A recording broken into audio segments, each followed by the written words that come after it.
noite, meu povo lindo! Mais uma viagem eletrizante, quarta-feira às 20 horas, é dia de viajar com essa mulher maravilhosa, Cíntia Tanuri, uma costureira no meio das palavras. E eu já quero chamar aqui, porque meu coração se agrada, se alegra de ver essa mulher mais bonita do que antes, fazendo essa viagem aqui, fazendo eu me apaixonar, mas por Jesus não aguento que essa mulher venha para cá, Tanuri! Boa noite! Alegria de estar aqui com vocês mais uma vez. Que acolhida gostosa, como sempre, Mônica Souto. Muito obrigada, é uma honra estar aqui, seguindo viagem na companhia de vocês, essa viagem eletrizante. Lembram-se o porquê desse nome eletrizante? Porque é contagiante. Essa viagem que nos contagia para entendermos mais sobre a palavra desse Deus, essa palavra viva de um Deus vivo. Então, estamos viajando no livro do Gênesis, capítulo 29, colocamos o pé na estrada com o patriarca Jacó. Estamos conhecendo aí como foi a jornada desse homem de Deus, cheia de tropeços, como diz Mônica Souto, cheia de tretas, mas o Senhor, em sua soberania, governando todas as coisas, intervindo na história para que se cumprisse a sua vontade, que é boa, perfeita e agradável, sempre. E essa palavra hoje disponível para mim e para você. Tanto tempo se passou, hein? Que Jacó pisou o pé na estrada. Tanto tempo que esse homem habitou a terra e até hoje essa história continua falando comigo e com você. Então vamos orar agradecendo ao Senhor por estarmos aqui juntos nessa noite. Eu agradeço a companhia de cada um que está aqui conectado agora e agradeço aqueles que virão assistir posteriormente. Então vamos orar. Pai querido, nós te adoramos. Nós reconhecemos a tua grandeza, as maravilhas que só o Senhor faz, os prodígios, tudo fruto da tua bondade, da tua misericórdia e soberania. Nós queremos te agradecer por esta palavra viva, disponível, para que hoje nós possamos conhecer mais de ti, conhecer dos teus atributos, conhecer a tua vontade, saber quem nós somos nesta história do nosso Deus, que além de ser o Criador de todas as coisas, escolheu ser o nosso Pai, Senhor, nos chama por filhos e nos chama para sermos servos de um Deus Altíssimo. Nós queremos te agradecer por esse tempo que se chama hoje, por esse momento separado aqui, consagrado para estudarmos a tua palavra e pedimos, Espírito Santo de Deus, fala aos nossos corações nessa noite, clareia o nosso entendimento, tu és o autor soberano dessa palavra, ensina-nos, entrega a porção de cada um aqui, consola, anima o coração daqueles que estão conectados nessa noite contigo, Pai. Nós te louvamos por tudo, desde agora e para sempre. Em nome de Jesus, amém ou não amém, como diz Zita Guimarães. Vamos seguir viagem, então. Nós vimos na última quarta-feira como que Jacó, né, teve aquele encontro extraordinário num sonho. O Senhor entra ali na mente, na onde só Deus vai, enquanto aquele homem dormia com uma cabeça numa pedra. É possível dormir com a cabeça numa pedra? Jacó dormiu, hein? E o Senhor, então, se comunica ali com Jacó no sonho dele. O Senhor visita Jacó ali, ele tem aquela visão extraordinária. A gente viu que também, nós vimos aquele paralelo, né? Quando o próprio Senhor Jesus, numa conversa com um dos seus discípulos, um homem que seria chamado para ser seu discípulo, Natanael, Jesus disse para ele, né, que tinha visto ele ali debaixo de uma árvore. Nós falamos sobre isso, estão se lembrando aí? Vamos avivar a nossa memória. Jesus, então, fala debaixo de uma árvore, Natanael.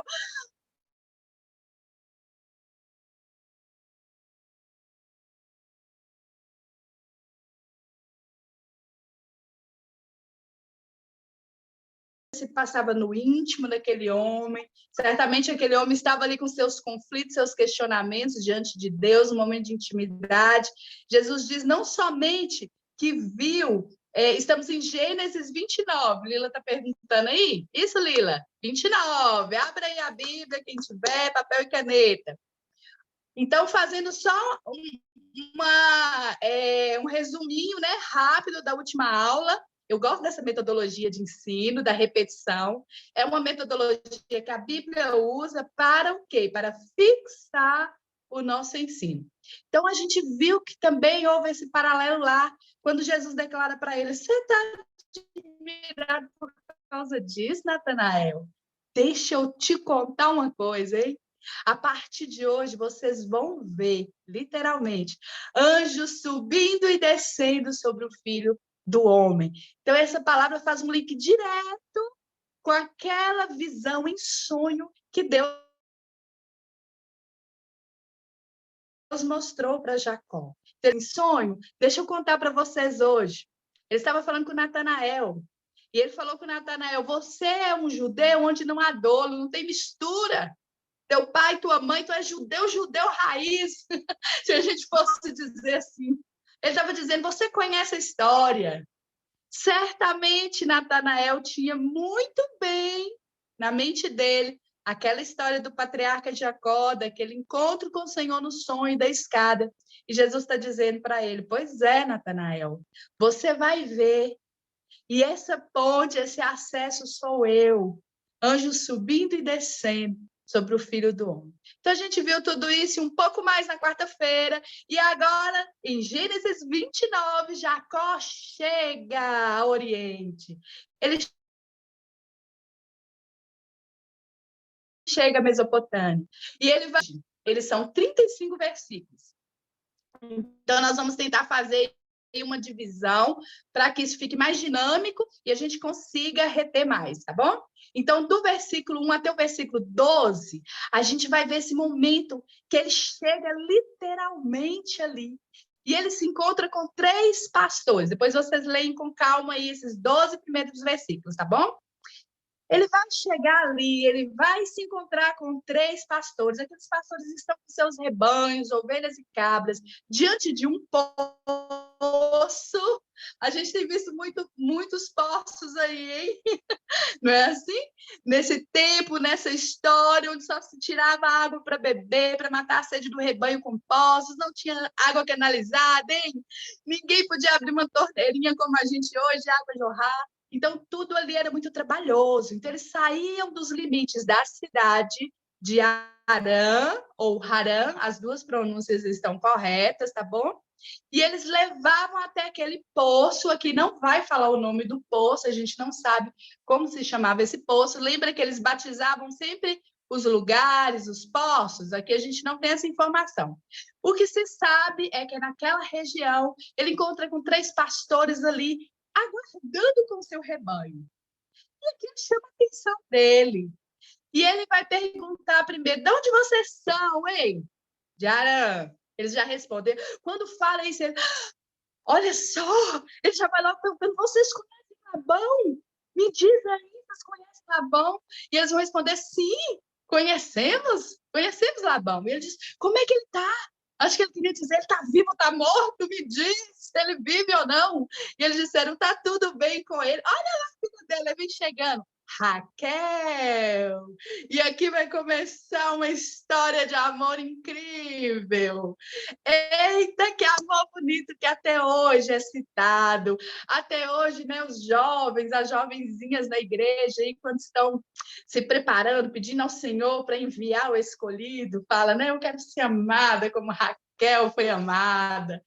E ali, quando a Raquel está se aproximando, então, Jacó vai, antes dela chegar, Jacó, na conversa com eles, vão falar assim: peraí, mas ainda está de dia. Daria para aproveitar melhor esse tempo. Por que vocês não dão água para o rebanho e soltam na pastagem, né? Lembra-se que Esaú era um caçador, vivia fora de casa, e Jacó era um homem de tendas em casa, ajudava a mãe, certamente cuidava dos rebanhos, então ele entendia de tudo isso. E eles dizem: não, há uma pedra no poço, a gente não remove essa pedra, até que todos os pastores se reúnam, todos os rebanhos, para a gente dar de beber. Por que os historiadores dizem que isso acontecia ali? Certamente, aquele poço era comum a todos, devia ter um acordo ali, ó.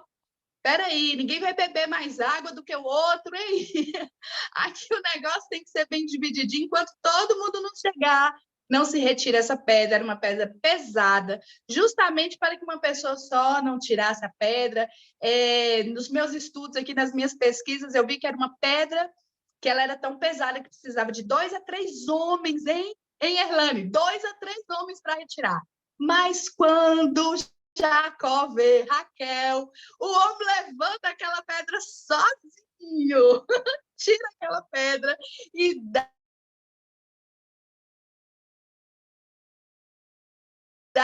água para os animais do seu, né? Algumas pessoas brincam, né? Alguns historiadores brincam dizendo assim: o amor faz proezas, o amor faz coisas. Ele já queria se amostrar para Raquel. Então, ele vai mostrar a sua força,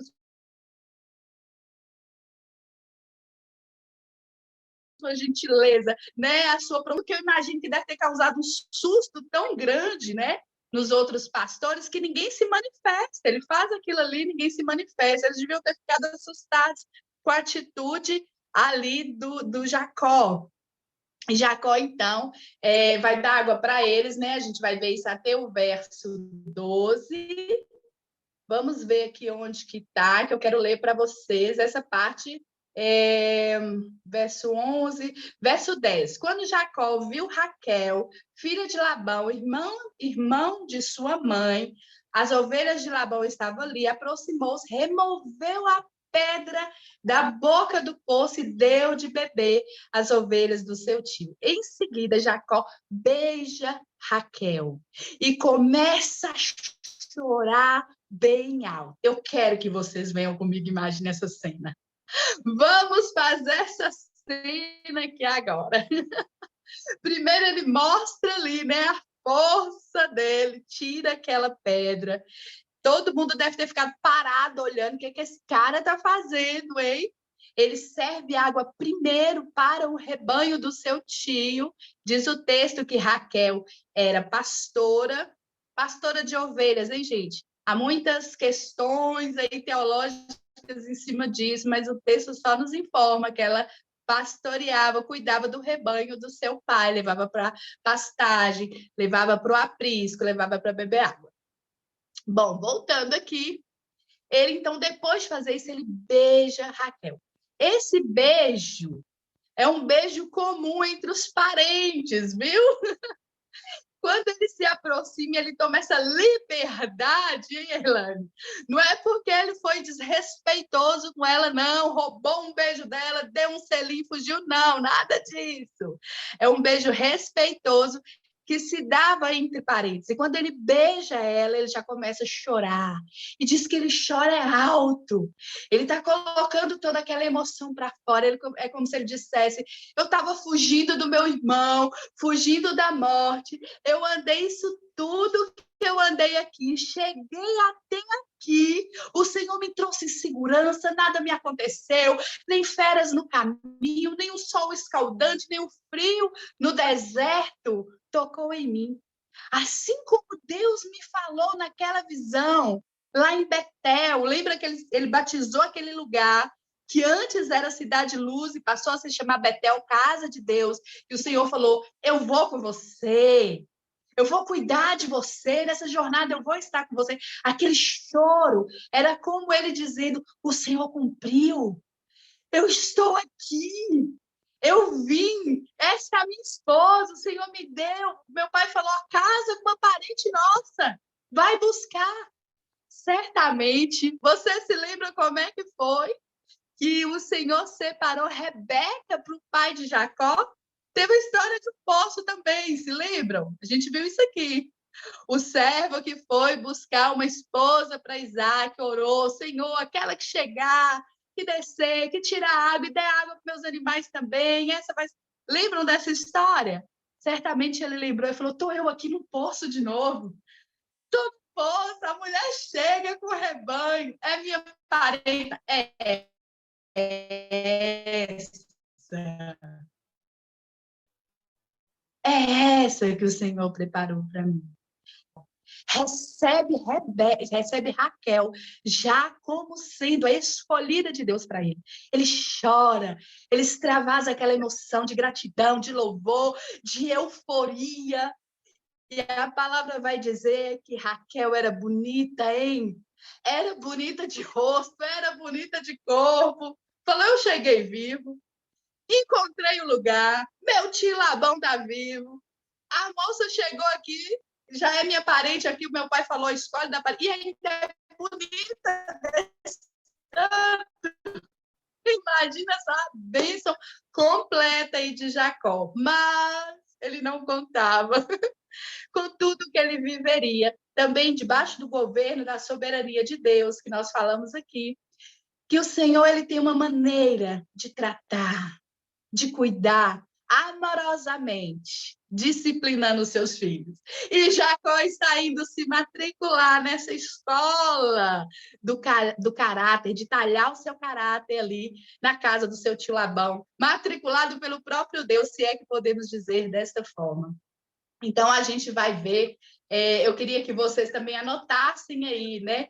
Provérbios 3:12 e Hebreus 12:6.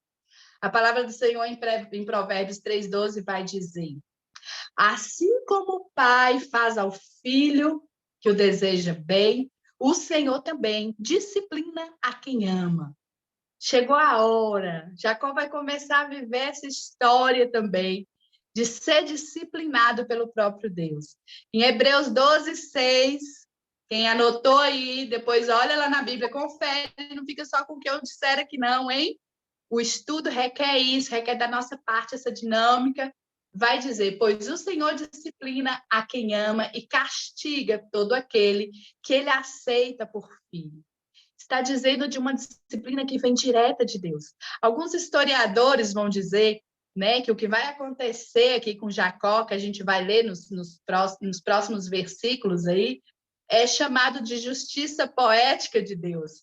Parece uma ironia, mas não é. É o próprio Senhor usando daquilo mesmo que Jacó vai identificar e entender e assimilar onde ele precisava corrigir a rota dele, onde ele precisava se alinhar o coração dele ao coração do próprio Deus. Então, vai dizer que depois que ele chora bem alto, que ele beija ela, Raquel, então, vai correr para a casa do seu pai para poder dar notícia do que aconteceu. Então, a gente vai ver do 13 até o 20, pode anotar aí, do versículo 13 até o 20, para vocês estarem conferindo depois, essa parte da história onde Jacó chega na casa de Labão e eles começam aquela conversa e Jacó conta tudo para o seu tio.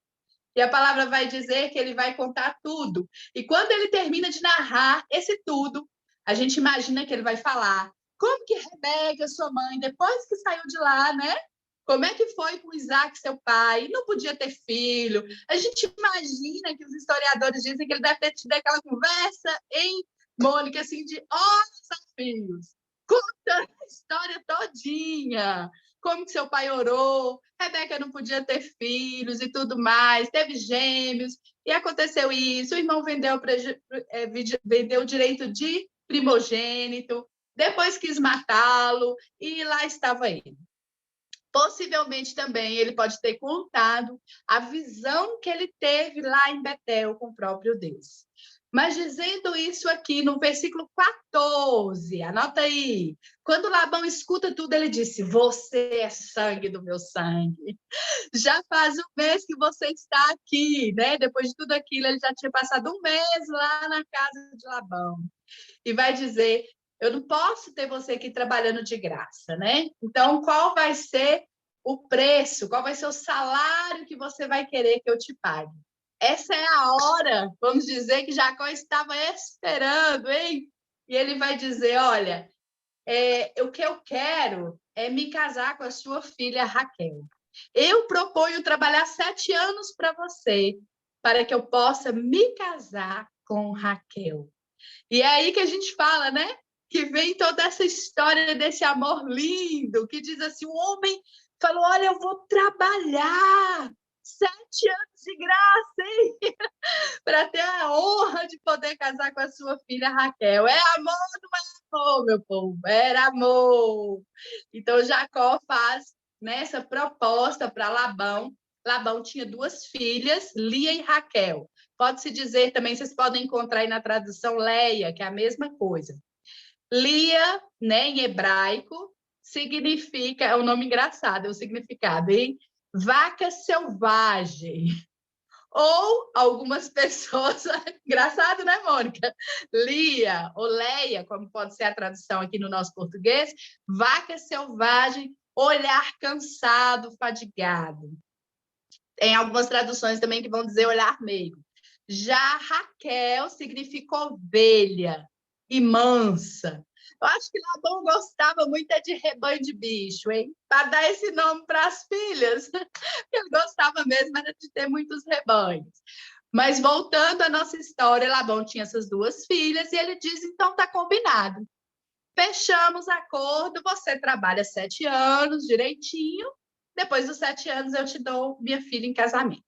Quando chegou os 7 anos, veja aí no versículo 18, logo Jacó vai falar, trabalhei 7 anos em troca de Raquel, sua filha mais nova, no 19. Aliás, no 19, Labão vai falar, é melhor dar para você, minha filha, do que dar para um estrangeiro. Então, ele trabalhou 7 anos, versículo 20, por Raquel, e diz que ele teve a sensação de que foram só alguns dias. Olha só como esse homem estava apaixonado. 7 anos, gente, ele falou assim, passou como se fosse dias. Mas chega aquele momento, a Bíblia enfatiza esse sentimento mesmo que ele tinha por Raquel. Diz, pelo tanto que ele a amava, passou aqueles 7 anos como se fossem alguns dias apenas. A gente vai ver isso aí no versículo 20. No versículo 21, então Jacó vai chegar e falar, me dê a minha mulher. Cumpriu o prazo previsto, e agora eu quero, ter o direito de consumar o casamento. Aí alguém pergunta assim, mas por que ele já diz na tradução original, me dê minha esposa? Na verdade, é porque quando eles selavam um acordo, já se considerava ali que já era separada dele como esposa. Ela não podia mais ser cortejada por outro homem, nem dada em casamento para outro homem. Porém, o ato só se daria, de consumar quando os dois tivessem relação sexual ali selaria.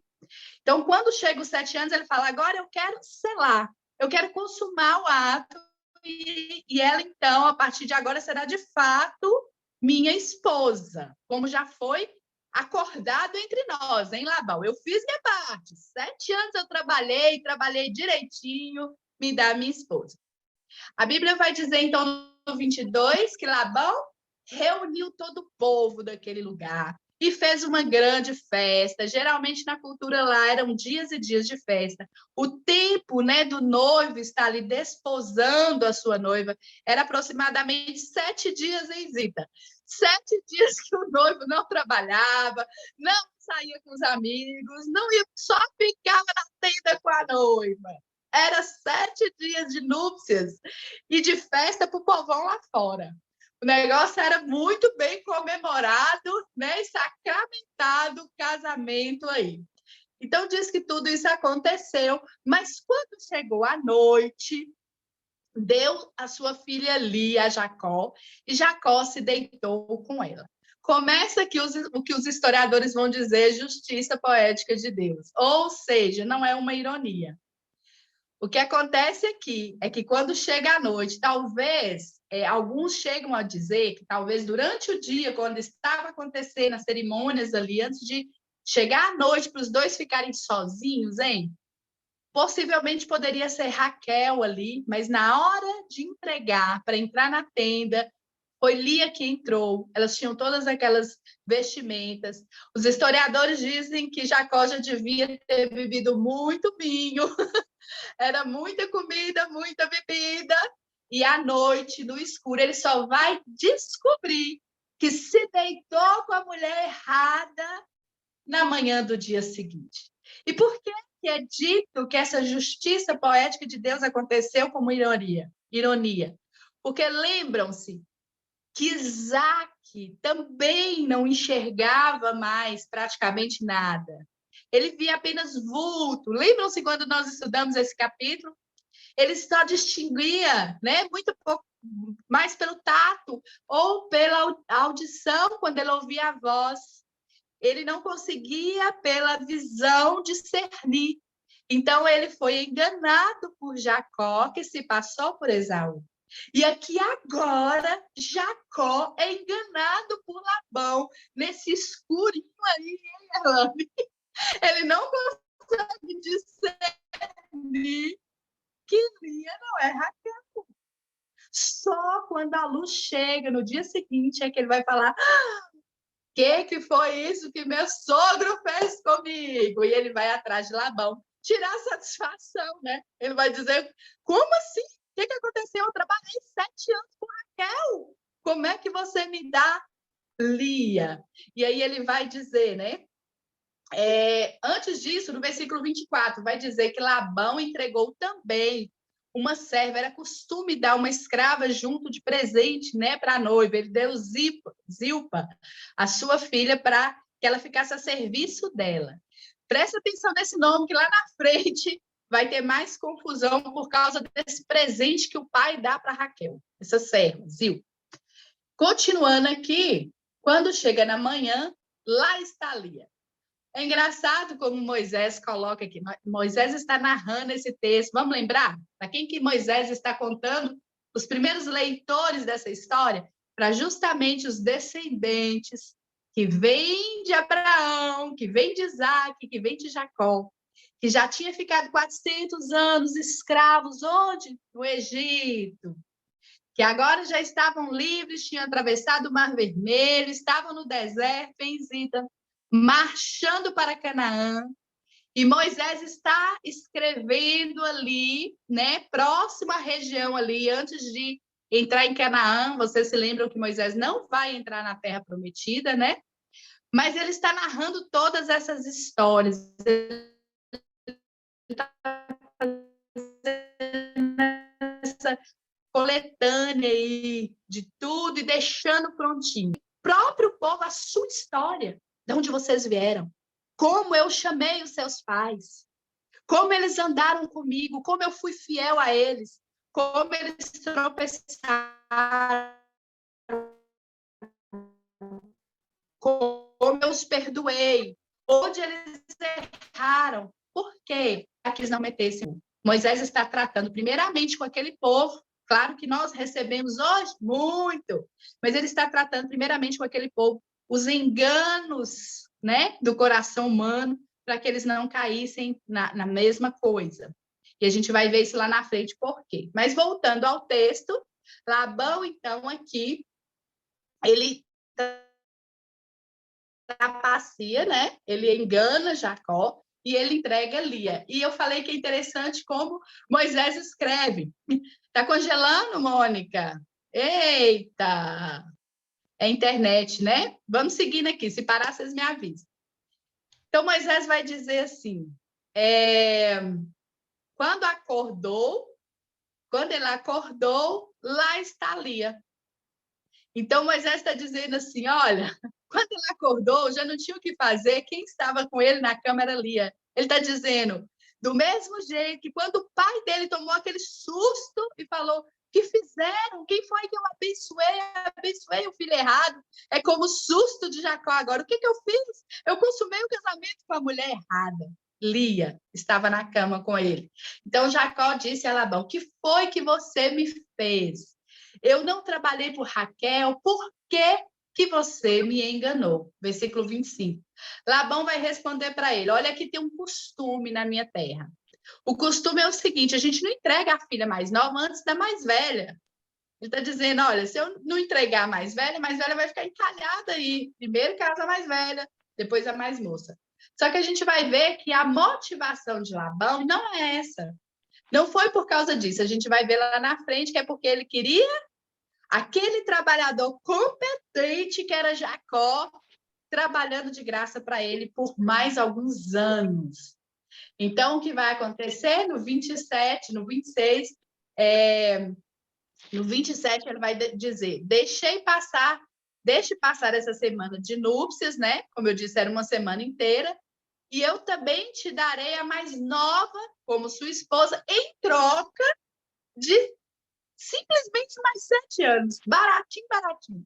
7 anos. Então, a gente vai ver esse pai negociando as duas filhas, aproveitando a oportunidade do trabalho, né, de Jacó, e vai dizer, se você realmente quer, Raquel, trabalhe mais 7 anos de graça para mim. O que Jacó aceitou prontamente, vai dizer que passando aqueles 7 dias, que era de direito de núpcias com Lia, ele então vai tomar Raquel por sua esposa, e a Bíblia diz que ela era a sua preferida, e ele trabalhou então aqueles 7 anos como combinado. Já estamos somando aí na conta de Jacó 14 anos trabalhando. Agora, do versículo, a gente viu isso, né? Do versículo 21 até o 30, de toda essa enganação, a gente vai ver Deus tratando também com o coração de Jacó. A gente vai ver o quanto Jacó vai passar por essa situação de ser trapaceado, de ser enganado. E mesmo assim vai se destacar o quanto o Senhor ainda assim o abençoava no meio de toda essa história. Mas antes disso, eu quero fazer a gente fazer uma reflexão aqui, parar para a gente entender um pouquinho sobre essa situação dele estar com 2 esposas. Por quê? Porque esse nunca foi o padrão de Deus. Poligamia nunca foi o padrão de Deus. Então, alguém perguntou assim, vamos tentar responder isso aqui. Mas por que Deus condenou em algumas situações isso, e aqui a gente não vê Deus se manifestando de maneira contrária a Jacó está agora com 2 esposas? Porque ele foi enganado, ficou com Lia, mas ele toma também Raquel por sua esposa. Então, Deus, ele aprovou isso, ele tolerou esse costume durante algum tempo. Mas a gente vai ver em Levítico, eu quero que vocês anotem aí, por favor. Levítico 18, Levítico, capítulo 18, versículo 18, e também o versículo 30, que eu quero ler para vocês aqui. Esse capítulo de Levítico é um capítulo pesado, eu digo assim, difícil de você entender, mas é porque é um capítulo quando está sendo dadas as ordenanças, as leis ali, e Moisés está reforçando tudo isso, ele vai dizer, olha, o Senhor vai dizer para Moisés dizer ao povo, eu não quero que haja casamento assim, assim, assim, assim, no meio do meu povo. Então, no versículo 18 vai estar escrito, não tome por mulher a irmã da sua mulher, também a sua cunhada, para que elas não se tornem rivais. A gente vai ver que a história de Raquel e Lia como irmãs vai se estragar, vai azedar, elas vão se tornar inimigas, rivais, competitivas uma com a outra, justamente por causa disso. Então, aqui a gente vê Deus se manifestando agora. A gente não vê no texto de Gênesis 29, mas a gente vai ver Deus se manifestando, faça isso. No versículo 30, ele vai dizer, obedeçam os meus preceitos, não pratiquem os costumes repugnantes. Olha a palavra que o Senhor usa, nojento, repugnante. Não façam, não pratiquem esses costumes dos que praticaram antes de vocês. Nem se contaminem como eles. Eu sou o Senhor, o Deus de vocês. Então, Deus está sempre chamando para um caminhar reto e santo. Então, ele está dizendo, não faça assim. Nunca vai dar certo. Ter mulheres e ainda mais irmãs vão virar rivais. Não aprendam esses costumes errados, repugnantes de quem cometeu isso antes. Levítico 19, ele vai citar vários versículos, eu peguei só esse, por causa das 2 irmãs, mas ele vai citar vários versículos. Não se envolva sexualmente com o próprio Deus para Pensa bem, Mônica. Ele para dizer, Moisés, escreve aí e fala com o meu povo, para não dizer que está enganado. Para não dizer assim, mas eu não sabia, né, Deus? Então, eu fiquei com a mulher do meu irmão, porque eu não sabia. Então, ele vai detalhar. Não tenha relação sexual com esse, não tenha relação sexual com esse, não tem. Então, Deus faz aquela lista.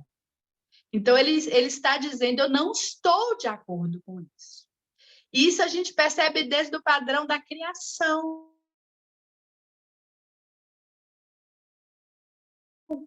Quando a gente lê para Adão uma só mulher, Eva, macho e fêmea os criou e os fez um para o outro. E ele ainda vai dizer, os dois agora vão se tornar uma só carne. Vão ser um só. Então, o padrão de Deus sempre foi esse. A gente vai ver isso no mistério quando Deus fala. Um minuto! Ai, não acredito! Até eu assustei aqui. Desculpa, gente. Tomei um susto, passa rápido demais, hein? Quando Deus vai falar sobre Jesus e a igreja, e ele vai fazer essa analogia do casamento, lembram-se? Nós somos a noiva prometida. Jesus só tem uma noiva, só tem uma igreja. E nós vamos, então, né, nos encontrarmos com ele dessa forma. Mas um minuto só, nós não vamos conseguir fechar essa história hoje. A gente vai ver que Jacó vai ter os 4 primeiros filhos e não vai ser com a sua amada. Esses filhos não vai vir da amada, vai vir da mulher errada. Mas a gente vai ver como Deus vira essa história e honra Lia, porque Deus é um Deus dos improváveis. Eu quero que você fique com essa história aqui agora, dizendo, não importa a confusão, a bagunça que a vida traga aí no decorrer. Talvez o seu passado foi cheio de tretas, hein? O Senhor, ele é o Deus que vai pavimentando, acertando todas as coisas, alinhando e nos trazendo para uma vida alinhada à vontade dele. Amém? Muito obrigada pela sua companhia. É sempre uma alegria estar aqui